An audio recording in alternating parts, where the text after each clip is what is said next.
وارزقني بحب كل مسلم ونجني من شر كل مجرم وآلني بدعوة وتكفيني عن المعاصي وجميع الفتن وتخرج الأغيار من فؤادي وتلق الأنوار في هادي وقم معيني على ما يسعون وتكفيني جملة ما يقبحون واذكرني دقائق الأفراح من علمك النافع والأنوار وأقري اليقين والإرفان والضوء والقرآن والرضوان والاستقامة على العبادة والقصد والعيان والسادة وأصلح الأمة خير المرسلين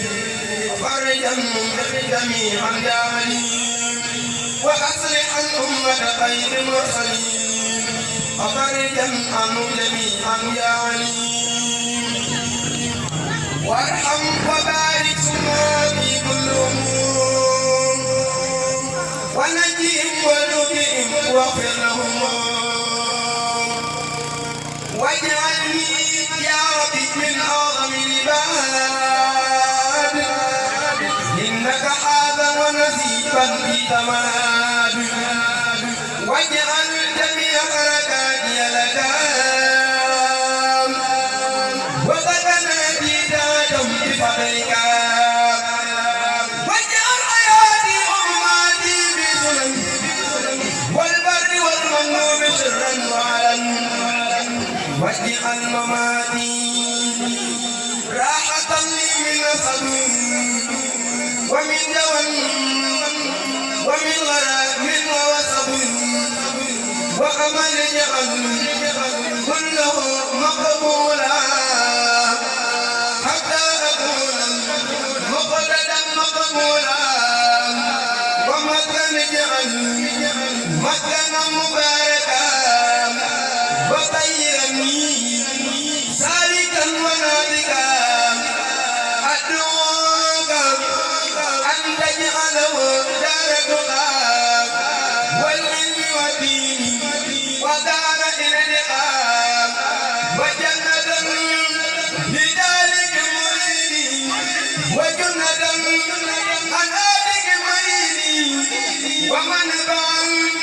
لكل هاد مجرم ومدفعا عن كل هاد مجرم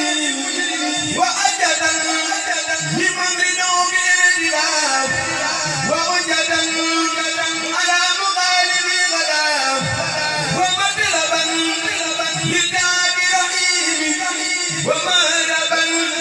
لذات رحيم ومدركا لدبر اتباعي ومطلقا لدبر ابتدائي ومطلقا لجلب كل خير ومطلقا لدبر كل خير وسببا لفتح غير الغيب وسببا لدفع غير الغيب وأنت وجعل أبدا للذكر والأمان ورحمة وبادر كل أوان يا دافع الخير والأجلال بالمتفرقة كل سوء عن داري وبالموت بنوا بنا آربي وقبل من أمرهم به جميعهم ولجميع ونحن أبلاء بلدك الذي بفضلك عنا واغفر لكل من بنا سكنا وللذين لغيرك وتجعل لا تجد لله نورا ورحمة للأنبياء وللقاء أجعل أطيب الحلال